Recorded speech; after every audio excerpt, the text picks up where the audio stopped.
difficulty. And I think it's important to understand why this is happening and why this is such an important thing to talk about. So if you don't mind, we're going to talk about this today, and we're going to talk about it with from the perspective of what does this mean and how does it impact the people around us. And I say this with all equanimity. This is not just something that is a trend. Unfortunately, we're seeing over time that this is happening to far too many people. Far too many people are experiencing and are going through this same scenario where people are not even sure what on earth is going on. People are kind of like, well, I'm not really understanding this. So I wanted to talk about this morning because I wanted to my daughter asked me to actually look into this, and she did some research on it, and there are all kinds of things that she has brought up out of this. And I was shocked because for a long time I wanted to believe that some of these things had stopped happening, that some of these things don't happen anymore, and that we had laid to rest some of the issues. Seriously? Seriously. I'm serious. I just wanted to believe that. I wanted to leave the benefit of the doubt with the fact that the system has changed and that the system has evolved now to include everyone, so much so that it is no longer just a few. So that I wanted to believe that institutionalized racism, though not dead, is on its way out. And what I have found is that that's not true. Institutionalized racism is as ever present as it is. One of the things that I've also found that a component of that is something called microaggressions. It's the ways in which young people of color, when they enter a workforce that is dominated by white people, that if they speak up or if they ask a question, they're deemed to immediately be aggressive. And the white institutionalized power base then accuses them of being hostile or aggressive. For instance, I heard a story about a young man who has a journalism degree. He, in fact, has two degrees. He has a PR degree, a degree in public relations and marketing, and a degree in journalism. You would have thought that that was enough to get him hired anywhere, right? Right. You would have thought that that is more than enough to secure him a job. But he went to work for a major newspaper, and he noticed that he was getting the same level of work that the unpaid interns were getting. Did you hear me? The unpaid interns were getting more exposure and getting more work than he was. So he asked a question. He said, I've noticed that the unpaid interns are getting more work than me. Hey, everybody. And guess what? They told him that he was too hostile and that he no longer had a job. They fired him for being hostile because he asked a question. That is microaggression. So what they did was tapped into a stereotype that a black man is a man filled with aggression and it's violent, and tapped into that stereotype and then threw it back at him. That's the reason why. So despite the fact that he has two degrees, what you're finding is that most young people of color end up being underemployed. So most people nowadays come with two degrees, right? They graduate, they have a 4-year degree, they can't get a job, they go back to school and they get a master's degree. They go get an advanced degree. They come back and they still can't get a job. So they end up being underemployed because student loans are real and you have to live. And what I have found in the workplace is that the institutionalized racism is such, it is designed specifically to keep Black people unempowered, underemployed, unemployed, and shy of the system of having money. That's all that it is designed to do. It's economic oppression. So whereas they can't practice standardized racism, which is just black, white, you can't get a job because of that, they make sure that there are not enough jobs for you to have. And if there are, they hire more whites. And then on top of that, they make sure you don't have a chance to buy into the system, to have the money to keep you going. I want to tell you about some stories I heard. I was talking about this with some folks recently, and I'm not going to say where I was or who I was talking to, but I was talking to some people. Somebody saying something here. Business is designed to keep blacks down. How? Well, do you, in your business, if you own a business, I'm addressing you, if you own a business, do you hire more, as many blacks? And do you hire people based on their qualifications, or do you hire them based on color? And don't tell me business is designed. The economic system of oppression is real. Lucky for you, you may never have experienced it, but lucky for you, you've never had to walk in a skin like mine. You've never had to walk into my color. I am a published author of 3 books. I have been on radio for more than 10 years. You've never seen me on CNN. It's not for lack of trying. You've never seen me on ABC. You see people who are less qualified, less experienced, but because they're white, they're on national TV. So come on, talk to me now. I want to hear this. I want to hear this. Business, tell me about it. People should never be hired because of color, but it is a reality. This is what is going on. I have met white women who have less qualifications in the field I'm in, who are not qualified, but they are further ahead just because the system is designed, administered, maintained, and is run by white people whose problem and whose mantle it is to ensure that people of color don't get anywhere near the money. This is why I tell black people, and I tell anybody, when you get near the money, keep the money. Don't spend all your money in a house. Don't go buy a house for $200 million. Put the $200 million in cash in your bank and go buy a house for $200,000. A house is a house is a house all day.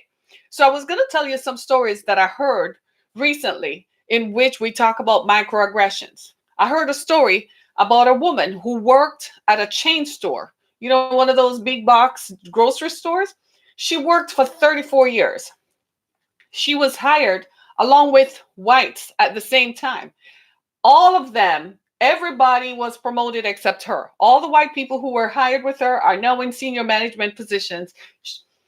She still hasn't been promoted. They all have the same level of education because it's a grocery store, right? They all graduated high school. She graduated high school. She didn't get promoted, but they did. Are you listening to me? 34 years later, she's still a cashier. But the white women who were hired with her are now in positions of management.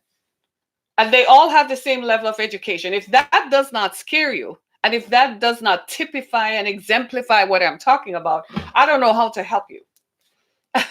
The other story I heard, the other thing that I found in talking about microaggressions and the concept of microaggressions, the other thing I've learned is the ways in which black people, when employed, people of color, when employed, are required to do more work. The system that judges them is different from the system that judges white. So, for instance, I heard a story that in one particular field, this was working for the state government, the standard was creating 100 reports within a 30-day period. That's the standard. A black man was told that he had too many error reports. So when his representative asked, what is the standard? They found out that he was given 5 times more work than his white colleagues. Therefore, his error rate per capita is going to be what? Higher. But when judged according to the standard, his error rate was lower when they brought it down to what it should be. But he did not know that he was doing the work 5 times more than his white colleagues. He did not know until it was almost, they were firing him for saying his error report was too high. And then when his representatives started looking into it, they realized that the reason his error report was so high was because he was and this happens over and over again. When I worked in healthcare, most of the folks whom I interacted with were Middle Eastern, Asians and people from South Asia. You know what I learned? That most of them on the job, this is in automotive engineering, most of them on the job had advanced degrees, whereas The nearest white engineer barely had a bachelor's degree. Some of them went to GM's Kettering University. I kid you not. Some of them had an associate's degree from a community college, and they were supervising the people with advanced degrees.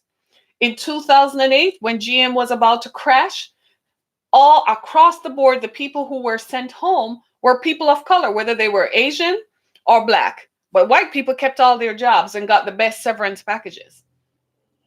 What I'm talking about is how today these are the things that contribute to the apathy that young people have. So you go to school, they tell you that, well, you're not succeeding because you didn't go to school. Then you go to school, you get the degree, then you come out with a degree, and you still can't get a job. So you are way more than qualified than the person who is interviewing you. So you show up for the interview with your master's degree, and the person interviewing you barely has an associate's degree. They're not hiring you because you're a threat to them. And then they're also not hiring you because of your color, because there is institutionalized racism. It is so subtle. It is passed on. So they don't have to overtly say it. It is understood. Well, who are you interviewing today? You have 5 candidates. Well, we got to hire a black. So make sure you include a black person in there. So 10 black people show up for the job and you have 10 positions. Make sure you put in as many, because we don't want that kind of element in here. Or you know how they can be. These are what you call microaggressions. It's the subtleties, y'all. It's the things that they say to people. I don't like your hairstyle. I don't like the way you dress. I don't like your mannerisms. Why do you have to? Where do you live? Why do you have to drive to work? I kid you not. I kid you not. These are what you call aggressions. And what they are is based on a system of economic oppression that at its root is institutionalized racism. So you think that slavery ended 150 years ago. So you think that affirmative action and all the Jim Crow laws are done, and you think we're past that? No, the system is there. How can you not be racist when you grow up and you hear your family members, your grandparents, and your parents talking bad about Black people? So how are you going to think different? So you go to school and so on, and you associate with them, and they're like, well, we all have to mix today, and that is what is wrong with the society. Da, da, da, da, da, da. And then so you grow up and you find yourself in a position of power. You're going to act out what you were raised to believe. Hello, somebody. Do you see what I'm saying? So now, how are people surviving in an economy that has no structure? The economy has changed and revolutionized since 2008. It no longer is, okay, you go to school, get the degree, and you come out and you're going to work, and you're going to get this job, and you're going to work, and so you can pay your student loans. That disappeared. So the gig economy was driving Lyft, driving for Uber, right? And what started out as a side hustle to help pay off and accelerate the payments on your student loans end up being your permanent job, because you are working and you go to work, and all of a sudden you are the last one in, the first one out, or because you are the person of color, you are the first one who is going to be given the boot. So as soon as corporate America, as soon as the guys who wear suits get into a boardroom and determine that their bottom line needs to be met, the first people who go away are who? The people of color. They're the first ones who are given the sieve. They're gone. It doesn't matter what you've done. It doesn't matter what sacrifices you've made. You didn't go to your kid's birthday party. You didn't do this. You didn't do that. Nope, you are out. Can you dig it? So what are you going to do? You have to freelance. So you go to Instagram, right? You put out your skill sets, because the skill sets that you're formally trained in, the one that you went to school and took out all those loans for, and your mama and dad and everybody signed away their house and everything, right? Put their name on the line so you could get this education that hopefully was going to propel you into a good future, right? So you put yourself together for all of this. And now you have to depend on a side hustle. So you start telling your friends on Twitter, you start telling your friends on Instagram, I'm available for this. I can do this, I can do that. So your side hustle becomes your permanent job.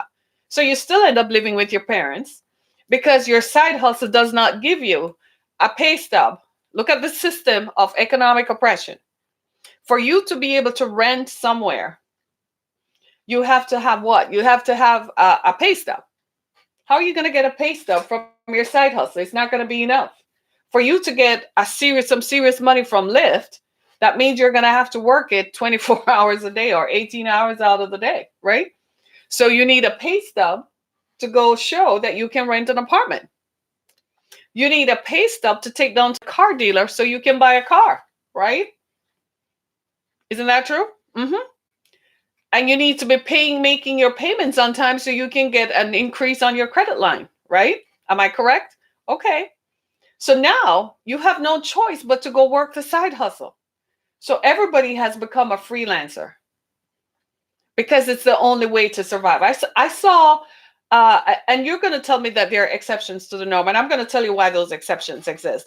I was on Twitter last night, and I saw a young lady, a young Black woman, said that she's so incredibly blessed because she graduated school with her PR degree, and she was told that she'd never get anywhere with it. And she said her first job out was she got $45,000 a year. She just landed her dream job at $200,000 per year. And whilst people were congratulating her, most people were asking, "Tell me, how did you do that? Because I have an MBA, I have an advanced degree, and I have not been so lucky. Wow, what did you do? Tell me what interviewing and resume tips you had." She couldn't say. What she doesn't realize is that she's part of institutionalized racism. Now, she's going to act like, "I'm so grateful I got in. I'm not even going to make a big deal out of it," because the microaggressions that she's aware of that exist in the system are going to keep her, right? Are going to keep her from expressing that the only reason she really got in was because of institutionalized racism. They had to give a Black person, so they looked for the one whom they felt was going to be most appreciative and the one who is less likely to ask any questions. So we're going to make it seem like we're not that bad. So we're going to do it. It's the same thing even white women complain about. Years ago, I volunteered at a nonprofit here in the Metro Detroit area, and I wanted to find out because I was setting up my own nonprofit, and I wanted to find out how nonprofits are run from the inside. So I volunteered so I could learn it. And they had a vacancy. So I said, "Wow, this would be a good opportunity to really get some contacts and get some context from within." So I applied for a job. And the woman who interviewed me was a white woman. She had just she had worked at a company for 15 years, and she felt like she had had it. She said she was completely burnt out. She was white. She's white. And when I asked her, why did she leave? She said, "Because she got tired." So I said, "You're still young. You're not near retirement age. You're still young." And she said she got tired because of the discrimination that she experienced. So I said, "Pray tell, what discrimination?" Right? And she said what happened was she was told by white men in boardrooms that the only reason that she was allowed into the boardroom is because she's white. And they told her, "No mistake about it. That's the only reason. This is not open forum for anyone else." And the only reason, because of her gender, she's excluded. But since they had to open it up to all, to and be non-discriminatory in terms of gender, but they were still going to practice institutionalized racism. And she even asked me, how, as a woman of color, how did I survive? And I was affronted by the question initially. And I said, well, that's eye-opening to hear from you that this does exist. And I said, while I wasn't seeking validation, it's nice to hear that someone else acknowledges that it exists. I have a friend who is a woman of color, but she does things to enhance her complexion. She's of another ethnicity. I'm not going to say what. So she wears green contacts. I kid you not. She colors her hair blonde, right? She colors her hair blonde. She wears green contacts, right? to make sure that she does not look, you would know if she, because normally she has brown eyes and long brown hair, right? But she colors it so that her first impression, the first impression you have of her is that she's a white woman. Her husband is of the same ethnic disposition as she is, so he wears his brown hair, brown eyes all day. He doesn't care. But for her, that's what she does. That's how she internalizes it. She knows what she's doing. These are called microaggressions. So some of you folks who the system is designed for, you even practice this without even realizing it. You hear people say, well, I'm not racist. I have black friends. I have black people working beside me. And this is the rest of us. So you don't just have people, you have black people. So you made the distinction. So you are aware that these things do exist. So what do you do? How can we overcome it? Well, you know what young people say? Young people are fearless. They say it's going to take a complete social revolution to overcome it because nothing that they can say, it continues to be practiced even by young people. I kid you not. My daughter graduated law school. She's as eminently qualified as every other person who graduated law school. But you know how these things work. The firms hire the white graduates first. So black colored graduates barely got any jobs at all. And let me ask you this. When you go to court, have you ever looked around the courtroom? Have you ever noticed that the judge is white, right? The clerk is white.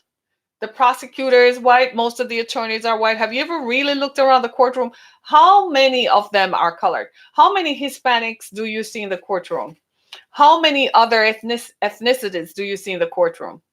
If you're an ethnic person, if you are South Asian, or if you are Asian, get out of your head for a little bit and answer the question, how many people who look like you are represented in the courtroom, in the hierarchy? Very few or none at all, right? That's how you know that institutionalized racism exists. When you go into corporate structures, how many people who, if you're a person of color, anybody who is a non-white is a person of color. And for most people who are of Arabic descent, right? They have acclimated to the idea for years that they were white until they realized that they weren't, right? So you're a person of color because you're a non-white, right? So we change our hair color, people change their features. People have even gone as far as doing surgery to homogenize their features. I kid you not, these things happen. Just so they won't be discriminated against. People have lightened their skin. There's a guy on one of the local TV channels here in the Metro Detroit area. I have noticed he's an ethnic person. He's lightening his skin. I saw a photo of him the other day, and he's stripping his skin off in layers, stripping away his color. He married a white woman just so he can blend in because he is aware of the microaggressions that exist in the system. Guys, it's 2019. Can we get over this and get past this? It's 2019. We are regurgitating what our parents and grandparents lived and passed down, and we're still doing the same things that they did. It did not work then. It's not going to work now. I can predict right now, with all brevity, that in 20 years, there are going to be more brown people than white. There are going to be more people, certainly the Hispanic population in America has ballooned. In some states, I am told that the school districts have not received funding because it's mostly Hispanic students in places like Texas, California, and Florida, Nevada, and so on. The Hispanic population in school districts is higher than any other group. Hello. What does that tell you? Who is the future? They're brown. Will institutionalized racism exist? What are they going to do? Try to hold on to power? Last night I was interviewing a young woman on my show, Alice Scully. She's chairperson of the Oakland County, Michigan Young Republicans. And one of the things she said that stood out to me was that she said the Republican Party is not a party of old white men. And part of what she has found is that in going around talking to people, she wanted to express that so people don't think that that's all who are in it. And I found it interesting that she's aware that that's a perception that exists. So I'm going to ask the question, in 20 years, do you know who will be running America? Do you know who will be in charge? It's a lot of brown people who are being born. Whether they identify as Muslim or they identify as Hispanic, there are a lot of brown people who are being born. It's going to change the face of the social makeup and the racial composition. And guess what? I'm all for it. Why? Because the system needs to go. Too many people have suffered and have been hurt by a system of institutionalized racism that is designed to create economic disempowerment that has marginalized people for no reason whatsoever except for the color of your skin. Too many Black graduates are coming out of school. Too many Black graduates are graduating with degrees that they cannot find employment in. And when they are hired, they're kept for no longer than 3 months, and then they're thrown out the door. Not because they did something, but the white people who are not coming to work, who don't care, who are not even qualified. I heard a story about a man who almost lost his job, and he had a master's degree, and the white people who were going to fire him did graduated high school, but they were his superiors. And you want to tell me I'm supposed to sit back and that is I'm supposed to be happy with that? This has got to change. And you're looking at me like, who is going to change it? Well, you know how I know it exists? When I go to apply for a loan, 90 seconds. My interest rate is greater. My interest rate is higher than your interest rate. So I make a higher payment than your interest rate. That's crazy, right?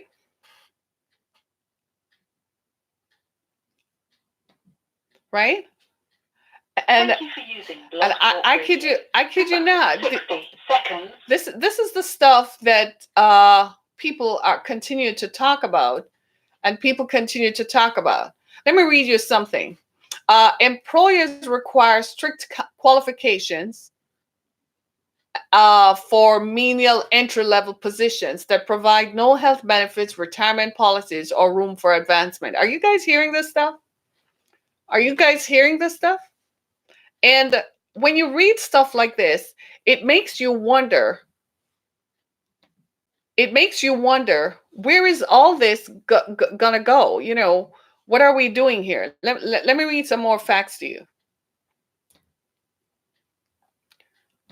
So you don't, but let me read some more stuff to you. So as a result, many folks have turned to freelancing or selling services by the hour or by the day. I saw one story where a young woman was selling pictures, naked pictures of herself on the internet. Don't go looking for her, okay?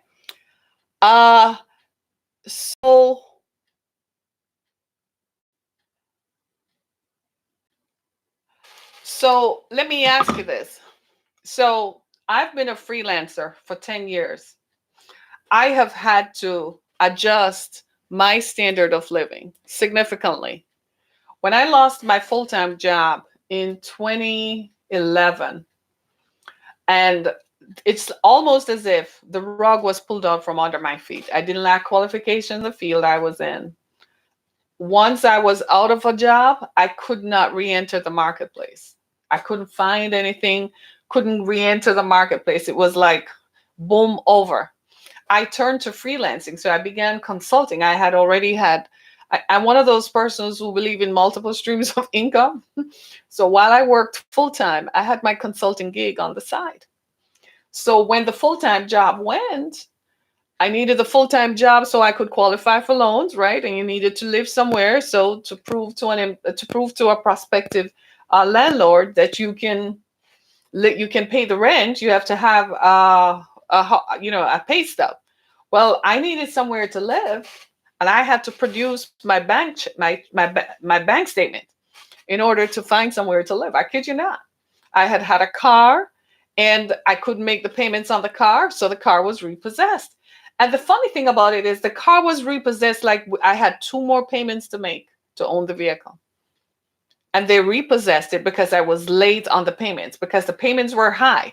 Remember when I took the car out, the interest rate was very high, but I was working, I had a gig. So I was making it and making it work in the midst of everything else. You see what I'm saying? And then in order to make it work, I worked it. Then I lost the full-time job. So now it was the gig. This was in 2011 before you even heard of the gig economy. I don't even think Uber was a thing yet, right? Uber, there might have been a thought in someone's mind. So I was doing my gig became my permanent situation. Then Obamacare was implemented in 2013, and that changed my life irrevocably. So then I couldn't work the gig anymore. That gig ended. I had a third gig. My third gig was you. I had started my speaking and touring speaking and written my books, and I was on radio and I was on Blog Talk Radio, right? So I was podcasting. So that became my third gig. That became another stream of income when my consulting business dried up. Suddenly, with Obamacare, there was nothing left available. I kid you not. This is my story. So I had to contract. So my standard of living started to contract like this, like this, like this. Eventually, like everybody else, I had to move in with my mother because I couldn't pay my rent anymore. I had lost my car. So one year I got my tax returns and I went and bought a car without a car note. I'm giving you ideas so that you know. So the car note thing wasn't going to work because I couldn't prove that I had the income to pay it. So I had to go buy a car without a note. I had to ask people whom I normally would not have interacted with and ask them, how do you buy a car without a note? I didn't even think such a thing were possible. I didn't know that it could be done. And then I went to a car dealer whom my stepbrother introduced me to. And I learned some interesting things. I learned, for instance, that the markup on a car is more than 100%. So the manufacturer sells the car to a body, and all the dealers go to this entity and buy the cars from there. The manufacturers give the cars to the dealers at a rate at which the dealers are going to make money. So I discovered, for instance, that a Suburban was sold to the dealer for $31,000. Have you tried to buy a Suburban? It's $90,000. So the dealer sells you back and make a boatload of money. That was not just the Suburban, that was every other car. I went to an auction and I saw cars coming in at some prices. I said, for years, I've been taken for a ride. Since then, I haven't bought a car on a note. I get a tax return, I take my taxes, and I go buy a car. At the same time, my mother told me to go buy a house with my tax return.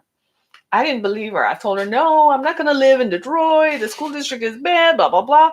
She said, a house is a house is a house. I said, but the crime, the this, the that. She said, at the end of the day, do you want a roof over your head? Or what do you want? You want to live somewhere where you can't pay the rent or what? And I'm talking to people who right now, you have to be hiding from your landlord because you can't make the rent payment. And you come up with it based on your gig, and it's frustrating. You're driving you crazy. And I'm saying to you, think again, rethink your position, because most of us are living according to an expectation that we think others have of us. And we live for friends and people who are around us.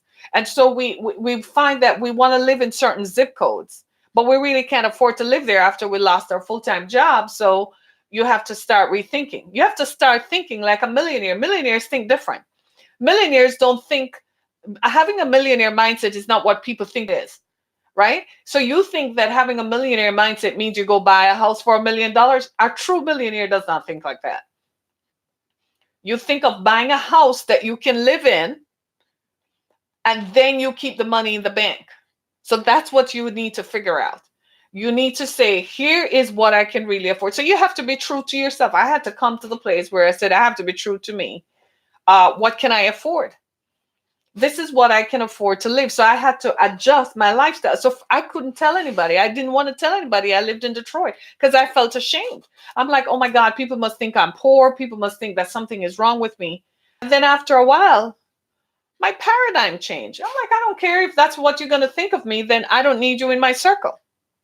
Do you see what I'm saying? And then I found out that it bothered me more than it's that bothered most of the people around me. So it was me who needed to change in the first place. So I bought a car I could afford. I had to take it to the mechanic. But guess what? I don't have a note. When everybody else is struggling to pay this much in car note, one year I sat down with someone I know and I said to her, I want you to add up how much for the year you spend on rent. Her rent was $1,100 a month. I kid you not. I said, multiply that by 12. She was like, oh my God. And I'm like, and you're an accountant, you do your budget every month. She said, yeah. I said, then why are you always running out of money? When she added up how much she's paid on rent to live in a zip code that she felt she could be proud of, because you're buying a lifestyle. That's what you're doing. You're buying into someone else's idea and you're buying a lifestyle. You're paying for something. So you're actually letting your ego write checks that you have you can't cash ever. Your body cannot cash. When she added up how much she paid for a car note, multiplied by 12, she was like, oh my God. And then she said this, I can't save any money. I said, well, look at how much you're paying for rent and your car note. That's why you can't save. Made her think. Did she do anything about it? Nope. She went and rented a bigger place because the urge to prove that I said, the people you're comparing yourself to are white. And she's like, so, and I said, so what they do, what you don't know is they get a lower interest rate on their mortgage and they get a lower interest rate on their car note. So you'd be surprised that what their mortgage is $650, your rent is $1,200. Your car note is $350, theirs is $199. That's a big difference. They get a lower interest rate on their credit card. So what they are paying per month for to pay back the debt, they can just go to Kroger, get a credit card and buy groceries. You would be surprised how many people are living on credit. Did you know that? How many of you are living on credit? Think about it. You use your credit card to buy groceries, to buy gas, your everyday expenses. You use your credit card to buy your Starbucks coffee in the mornings. Think about it. And then because you don't see it, you don't think about it. So it's like it's in the great big ether out there somewhere. And what happens is at the end of the day, that credit card comes calling. So you go apply for another one. Before you know it, you have 20 credit cards that are almost maxed out. The smart thing to do is if you're going to live off credit cards, then your paycheck ought to be saved. The thing to do is to save at least one of your paycheck. The way I look at it is if you're working and you're getting 2 paychecks per month, then one paycheck should pay all your expenses, your rent, your mortgage, your car note, your car insurance, your credit card, your cell phone bill, and the other paycheck gets saved. Now that would be cool, wouldn't it? You're all nodding like that would be super cool. But does that really happen? No, because it's costing us so much more to live today. Let me ask you this. When you go to the mall today, have you noticed that most of the big box stores are going out of business? Malls are becoming a thing of the past. You know why? Because they refuse to adjust to the changing climate. The changing climate is that you and I don't have to go to the mall. We have Amazon, we're on Twitter and Instagram, and everything you want to buy is a click away. So click, you pay for it, click, it comes delivered to you, right? So why do I need to go to the mall and stand in line and wait for someone to come and help me find what I'm looking for? The other thing is what? Competition. Competition is working. You can get it online cheaper than what Forever 21 has in the stores. I kid you not, years ago, Forever 21 was a go-to store. Anybody remember Forever 21? They filed for bankruptcy. Anybody remember Charlotte Russe? Oh my, most of my costume jewelry came from Charlotte Russe. 2 for $5, then it was 2 for $8, then it was 2 for $10. Then they got a revelation when the internet came in. They increased their prices, but I could get the same thing on the internet for less. The only thing is I had to trust that the size is true to size, but then I could return it and the price was affordable anyway. Why go into the store? The point I'm making is we have to adjust. So I adjusted. When I had to shelve that standard of living where I ate out 3 times a week and every weekend we ate out and I got my nails done every week and I, got my car regularly serviced, I had to change my paradigm of how I lived. I'm breathing, I'm living, I can go to the doctor. I had to change it.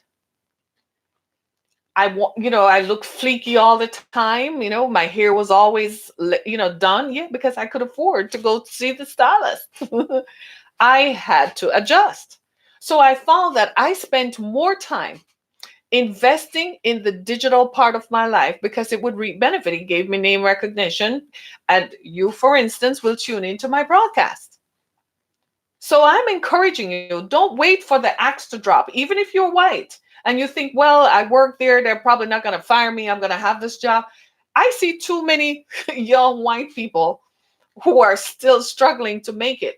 And in today's world, it's not uncommon to go to work and they pay you less and they don't give you any benefits, right? And they keep your hours under 40 so that they, by law, over 35 hours after 3 months, they have to pay you benefits. So they know you don't know that. So they keep you.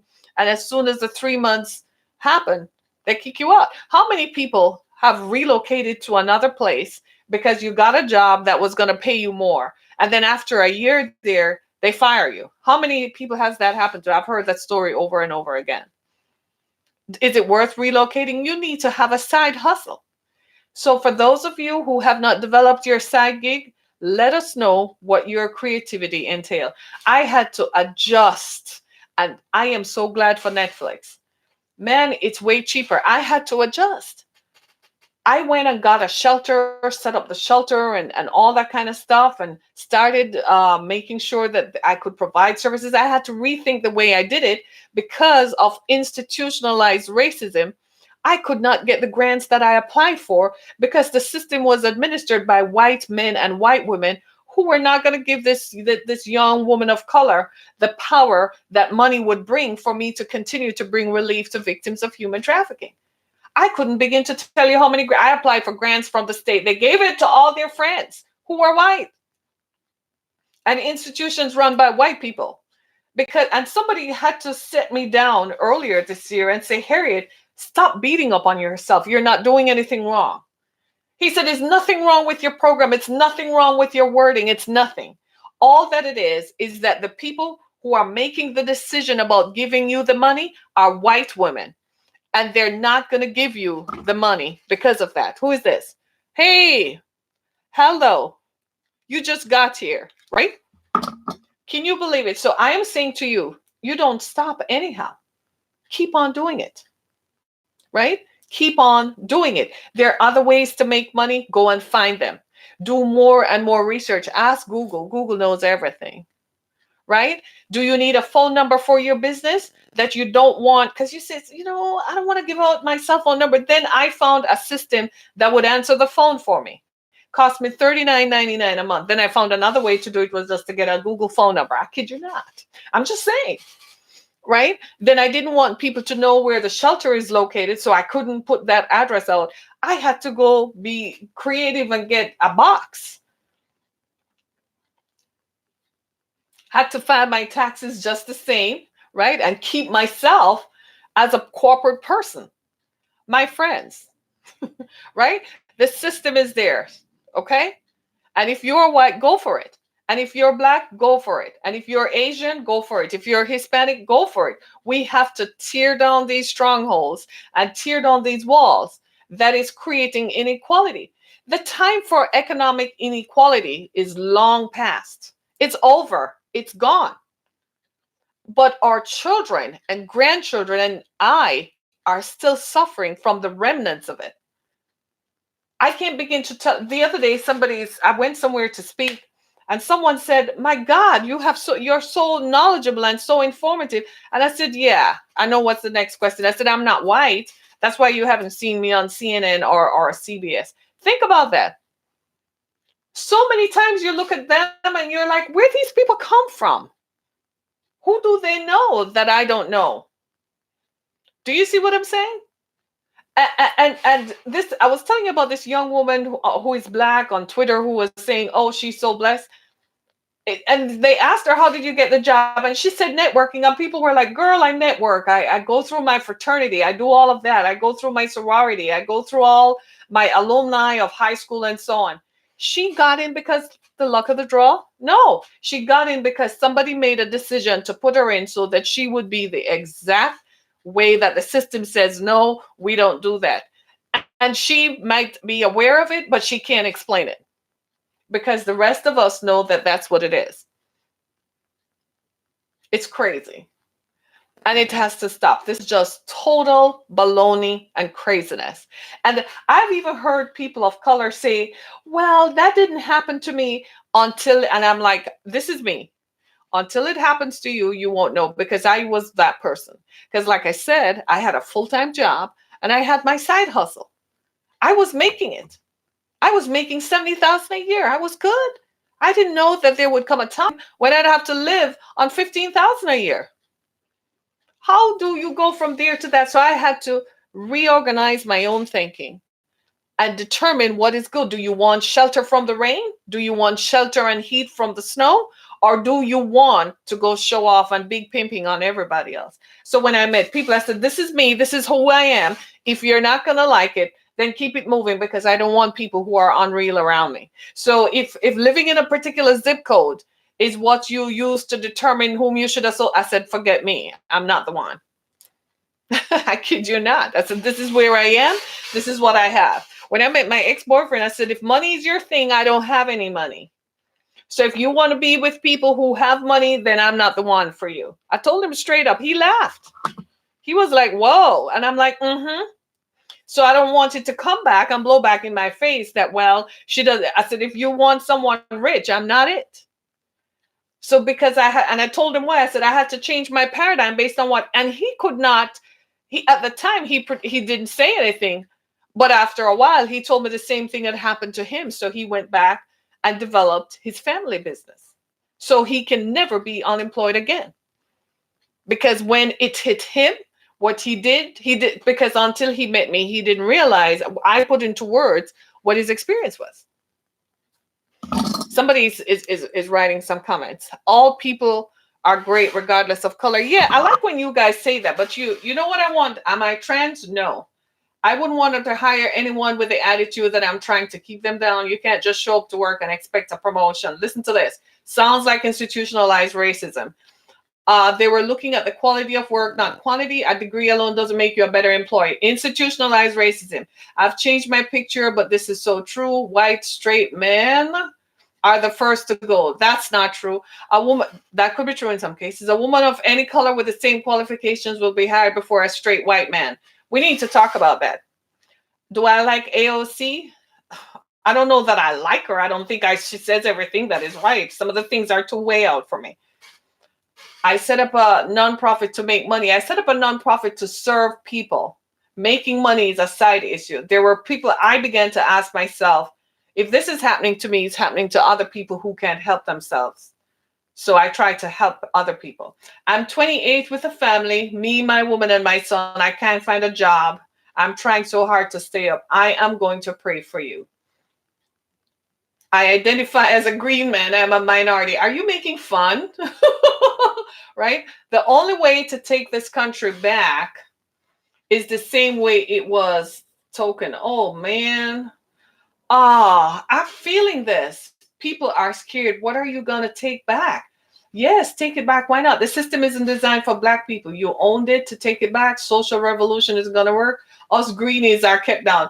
I've never seen a green person. No jobs at all, with a debt from school. Not many facts. Lots of minority judges. Should there be more minorities than majority? Are you listening to these things? With Black people being a minority, it doesn't make any sense at all to think there should be as many Blacks hired as the majority. If you owned a company, what color would the majority of your employees be? I don't know that I'm hiring people based on color. I'm hiring people based on their qualifications and fit for the job. Black people shouldn't have never accepted a minority state. If you owned a company, the majority of the employees would be Black. That's discriminatory too. I don't know about that. I hire people based on their qualifications. You want to know? Because I did it. I hired a grant writer who was white because they told me she was the best. Okay? So tell me again, right? All right. What needs to change is your attitude, okay? Interest is based on credit score. Here we go again. Institutionalized racism. You're a freelancer because your attitude makes you unemployable. There you go. Live within your means. Wow. Wow. Do you see this? Do you see this? Wow. Okay. So this is what we're talking about, right? Uh this is what we're talking about. I love the comments. Raven, are you here? You heard these comments, right? You heard these comments, all of which, unknown to you, point towards institutionalized racism. That's what it all points to. People talking about your interest rate is based on your credit score. Let me tell you how I know that not to be true. When I lived in Orlando, I lived in a subdivision, was middle class, and uh, we were the only Black family. Next, also, my neighbors were all white, right? Okay. As we began to talk, I found something out. I was like, dang, we were paying $850 per month for the mortgage. So I said, wait a minute, we're paying $850 per month for the mortgage, and we have equity in the house, and the mortgage we only owed like $123,000. I'm like, that means we're gonna pay it off real quick. So we started talking to the neighbor who's white. They had 3 children. I think they had 3 children at the time. She didn't work, just like I didn't work, and he worked. Her husband worked. My husband worked.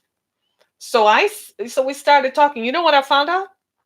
The interest rate on their mortgage, our credit score was higher than theirs. To your point, our credit score, did you hear me? Our credit score was higher than theirs.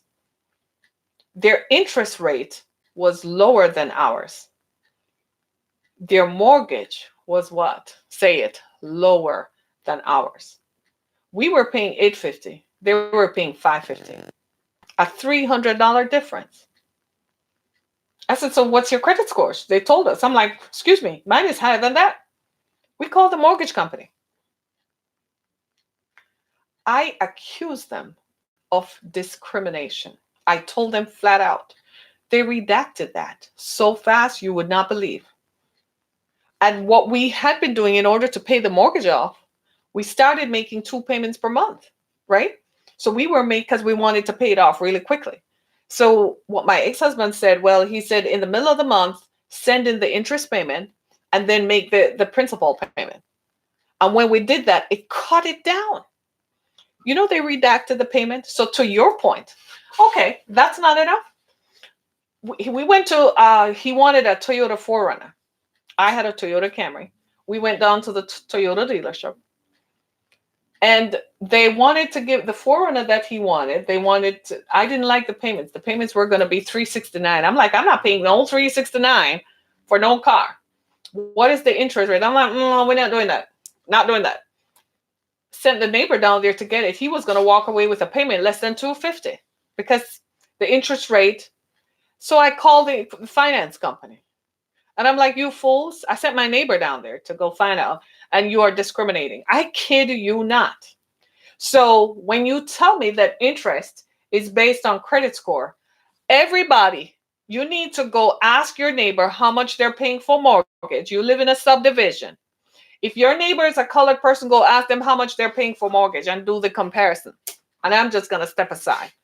And if you are making a car note, okay, so you may be living in an apartment. Okay. So ask your neighbor how much you're paying on the car note. You are going to be shocked because the way the system is designed, and the system is the way the economic oppression is so institutionalized, even you as a white person can't even see it. You can't even see it. You just know that all your life, your family, when you, because you're going to go ask your family who are white, and they're going to say, that's foolishness. That's black people. Listen to the stereotypes. Black people are lazy. I bet they have an attitude. You just accuse me of having an attitude. You want to come and talk to me about attitude? Let me show you attitude. Oh, you are unemployable because of your attitude. Are you seriously kidding me right now? You just expressed your racism. You're lucky you're hiding behind a hologram there. Why don't you show your true name and so on, so I can have people on Twitter call you out for your racism? Unbelievable. Go and ask your white family members right now. Go and ask them. And they're going to say, no, that doesn't happen. You probably do have some black friends. You probably do have some black neighbors. And black people who are wealthy are going to tell you they don't buy into this, but when the doors are closed and you're not in the room, they talk about it. They may not want to talk about it with you because they want your favor. So they're going to pretend like it doesn't happen. Some of them do, some don't. Some call it out, right? Right? So let me see. Live within your means. Absolutely. Live within your means. Somebody who does a detailing thing here. Hey, you detail cars, right? Listen to this. This is coming from Boogerhead. You must have a Boogerhead. At Boogerhead. You're a freelancer because your attitude makes you unemployable. I want to see where you live, how much education. The way you write tells me you have no education in the first place. So I want to see. You are skating by based on a system of economic oppression. And the system of economic oppression has empowered you to think that you actually are surviving because you are better. No, you're not. No, you're not. Let me help you out. Okay? That's what the system of economic oppression, just so you are aware, has changed. Because you guys implemented a system that said everybody else should go get degrees, and everyone went and got degrees, and now it's displacing your people because you don't have the same qualifications. So you really still want to talk to me? Even people who look like you know that this is a fact. So go get yourself socialized in different environments and go read some more on Dr. Google. Okay? All right. Just so you know. Right? This is something that I took my time. I took my time with this broadcast this morning because I knew this was going to open the doors, and I knew this was going to start some stuff, and I wanted to start some stuff because I want the people who are engaged in the system of economic oppression, I want them to be aware of how they practice it. They're under pressure from the people above them to make this hiring and to make this work. So they succumb to the pressure. And they practice microaggressions. You can't look at people and tell them, even with young white girls who are pretty, will tell you that they have the same issues when they go into a marketplace, when they go into a work environment. They get treated based on how they look. Other women hate them. That's microaggression as well. I hear that complaint too often. In fact, I've heard it. I can't go into the specifics because they might be listening, right? So these things do happen. So they're not talking about things that haven't happened. I fear for you because you don't live in the real world. The kind of sentiments you're lucky you're hiding behind a hologram thing. So you're not displaying your true name because you don't live in the real world, right? And so you're not aware of how real world activities function. So until you live in the real world, you really are not a part of this conversation. I invite your criticisms and your comments because it exposes what a number of people who look like you think, because you have never experienced it. How can you know what it is like to be a person of color if you've never been a person of color? If you've never associated around people of color who talk about these things, how would you know? You're going to live in your isolated little vanilla colored world where everything is everything. And I don't even know that you guys have it going good. You still have issues of opioid addictions rampant in your community. You have issues of methamphetamine addiction rampant. There's endemic poverty in certain pockets in rural America that cannot be erased, no matter what kind of infrastructure. I just came from Ohio the other day, driving through the cornfields, and my God in heaven, I'm like, is this still America? Some places are forgotten. So where exactly do you get off saying this? It just tells me how much you're really not exposed. I suggest you go and watch more, widen your horizons, and look at the bigger picture. And you come out and see one day that there's something to this stuff. And just maybe you can be part of the change, right? I knew this was going to invite all of this because it is a very uncomfortable kind of conversation to have. And it is not, this is not designed, this is not around anyone's discomfort, because the people who are sitting in my space are very uncomfortable because they have done exactly what they were told to do. Go to school, work hard, make sure you get your degrees. And they got their degrees and come out of school thinking the world was now going to be at their feet because of their degrees, and they're not getting it. Right? Maybe you have a job that you would hire people of color. Let me know. Post it on my Twitter and Periscope page. I'd love to see it. Right? Show them that this is not true. And I had to sit down the other day talking to, because even young people who are now in high school and who are about to go to college, they're like, what is going to change? Is it even worth it? I read a report recently that even in Britain, that Generation Z, who are the people graduating in 2020, they're graduating high school in 2020. Generation Z, they're like, why do I need a 4-year degree if I'm going to have to work in the gig economy? Why am I going to take on so much debt? I might as well collaborate. They are delaying getting married. They're delaying having children because they cannot afford to buy a house. They cannot afford to make the payments on a mortgage. So they delay all those things that a generation prior to embraced as a part of life. This is not just happening here. This is a worldwide phenomenon because the same people who control the economy in America are the same people who control the economy in Europe. They all get together. That's why you don't watch the news. You don't listen to the news. When they get together, when the G7 get together, the group of 7 industrialized countries, just so you know, because you live in a pocket where apparently you don't get the news, when they get together, it's not just the leaders of the countries who get together. The leaders of industry also get together. That's where they determine what interest rates are going to be attached to loans that are disseminated to people in those countries. That's what determines the standard of living in those countries. They get together, and all the billionaires, there are only 2,100 billionaires on the planet, just so you know.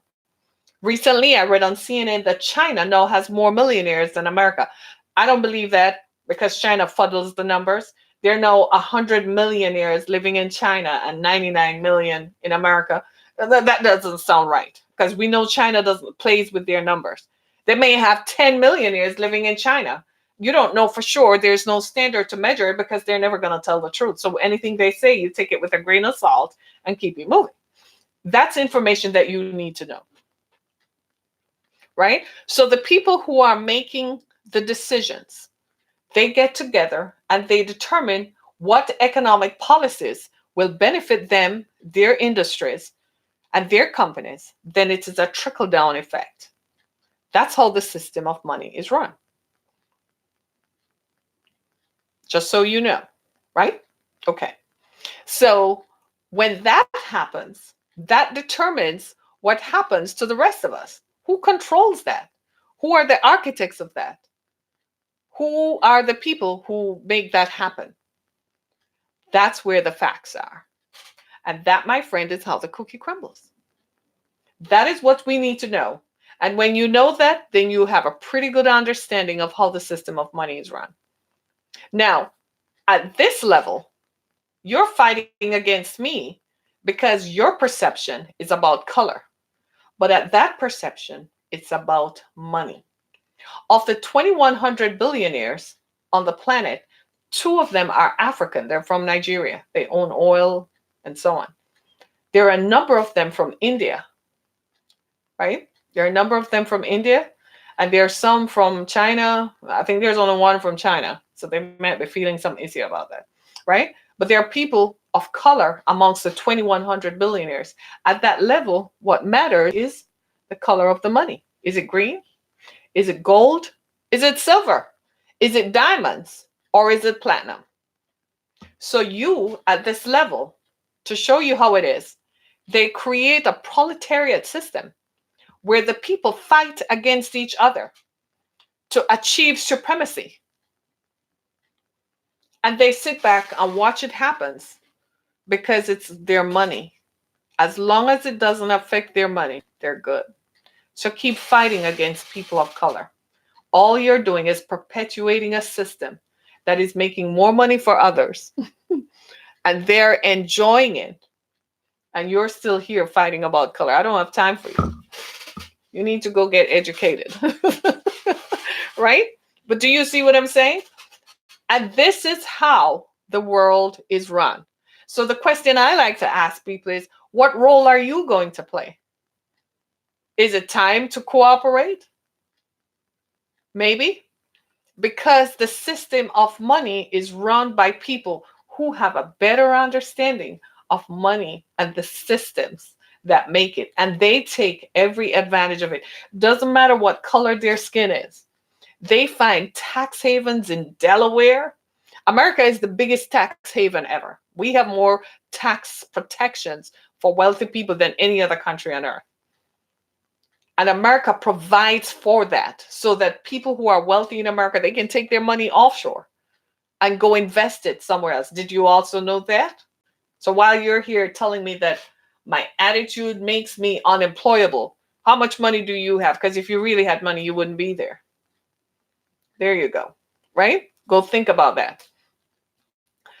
You've got to look at this from the other perspective and go after the money and build something that is going to attract the money into perpetuity.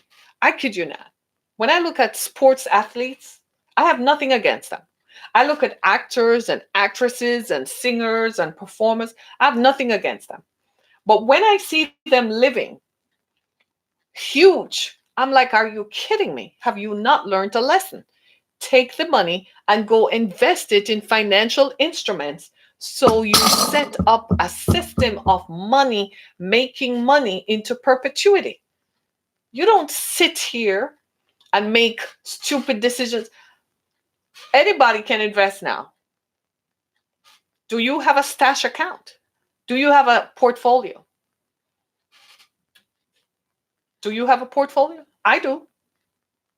While you're telling me how unemployed I have a portfolio. Yes, I do. Do you have one? Do you? Anybody can do it now. They're leveling it so that you have access. Go look into it. You have $5,000, $10,000, $20,000 sitting in your savings account. Why? Go take that money and make more money. And put it in financial instruments that exist. This is the biggest tax haven on the planet. We have more freedom, more financial freedom than any other country in the world. You think we have regulations and tax? We don't have nearly as much as anybody else. We don't have those kinds of restrictions. Go make your money, make money. I know because I've been there. Right? Go put your money in financial instruments that make money for you. And then we can sit back down and talk about the true gig economy. So if you find yourself with a little money, go download an app that you can invest your money. When you get that ding that you just made some dividends, there is nothing quite like it. And forget about it. Every month you put some money into it. And you load it and say, go do something with that. You'd be surprised how you're building something, right? It's added savings. The other thing to do, go buy some life insurance. I'm amazed at how many people don't have life insurance. You know, a generation ago, our grandparents used to buy life insurance, and when they die, you get a little bequeath and a little thing for $20,000. Some of us could get that and go start buying a house somewhere, right? And go buy a piece of land somewhere. I kid you not. How many of us have life insurance? Do you have life insurance? And you're like, Harriet, I'm 27, I'm 28. Still buy it. Go buy term life insurance. If anything happens, your descendants, your cousins, your children have something. And it's good for you. It adds to your portfolio. So you are a person of asset. So when they start calculating things like your VSL, your variable statistical life, and they add a value to it, you actually have some value. They might keep you in the next system when they're going to determine who they're going to eliminate. Right? These are some of the things that we need to think about. Ladies and gentlemen, don't just focus on what is in front of you. Make some plans for your future. I know it's tight and it's tough and it's everything. I tell my children, if you graduate college and you have to come back home to start again, that's fine with me. I don't have any problems with that. You see what I'm saying? I don't have any problems with that. Don't go paying rent for $1,100 to impress someone else. Don't go buy a car and spend $550 a month to drive a Mercedes or drive a Beamer to impress anybody. Take your taxes, your tax returns, and go buy a car and call it a day and be still and save the rest of your money. Don't go take out a car note just to pay a note, just to say that I'm driving the newest and the latest. That's foolishness. That's putting money into someone else's pocket. By the way, you know, when we go to school and take out student loans, you do know that the wealthy people of this country are the ones who own those loans. You do know that. So who is making money on the payments that you are making? If you really think about it, you realize the system is just as jacked up if you're white, black, or green. It's just, where do you sit in terms of the system? You're focused on my color. Instead of thinking, I am talking about the people who run the system, the people who own the system. And you're focused on attacking me and my color. And you're not looking at who really runs the system. Who does? They're making money off your credit card interest. And that's okay with you? Is it? So your credit card is just a loan. It just have the plastic representation of it. Your credit card is a loan, right? Think about that. I need you to stop and think about that. So who owns it? If you were to go online, let's say you got a credit card to Citibank, and you go find out who the shareholders of Citibank are, and you find out what they own, you're going to stop using that piece of plastic any day. And when you see their net worth, you're going to see, so the money I'm paying per month, that's what it is. You're going to shut it down. And it is going to give you a revelation.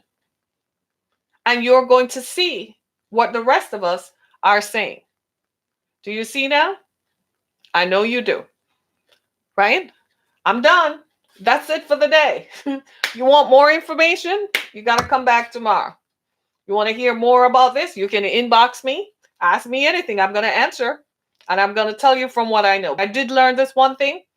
Nothing beats an investment portfolio. Get some money. And today they make it so much easier. You don't even have to go into your bank anymore to do it. You can download an app. And in that app, you can figure out what you want to do. Right? Let me see what my girl Raven is saying. You still love me? Okay, I still love you too. Right? Thank you, Raven. Right? That's one of my faithful followers. Right? And guess what? She doesn't even look like me. Right? Somebody asked me if I'm trans. Trans meaning transgender. No, I was born female. I identify as female. No, I'm not gay. I'm not bisexual. I'm not trans. I'm not LGBTQ, questioning, independent, asexual. I'm none of that. I am straight, heterosexual female. Are you all going to hate me now? Right? It is what it is. I'm not going to apologize for my gender and for who I am. Okay? But come back. We're going to talk some more about this. I know you are curious. I know you want to know. No, you want to know. food for thought. When you're sitting down tonight and you pull out your credit card, just do it right now and pull your credit card out. Start right there. Google who owns the credit card, the bank that issues your credit card. You are going to run out of your house. Then you Google who owns the car note that you are driving and who owns the mortgage company for the house you live in. Attacking me? I'm not this. I'm not even the system. The system doesn't even look like me. You're going to have a revelation like, what? Because the system is designed for you not to think. Because if you start thinking, you become dangerous. Because then you're going to start making modifications. And the minute you start making modifications, the people who make money off us not thinking, they don't like that. They want us to continue just be autonomous. You just be a robot, so robotized that you think how they want you to think, right? I've said too much. I'm done, right? If this message has been a blessing to you, go to my website, harrietkemmock.com, as well as join me again. I love this. I think I'm going to do this for a while. I love this. I love the repartee. I'm going to keep talking about this. This has been so much fun. Thank you so very much for joining me this morning. Be blessed. I hope to hear from you. Boogerhead. Make sure you come back and join me. Don't change your name because I'm going to look for you under Boogerhead, right? Go look up who owns your credit card, your mortgage, and your car note. And then come back and talk to me tomorrow. Come back and tell me about it. Tell me what you found and how does that make you feel, right? Talk to you tomorrow, everybody. Be blessed. I got to go. Raven, how about that? Share this with your friends, right? Talk to you tomorrow. Be blessed.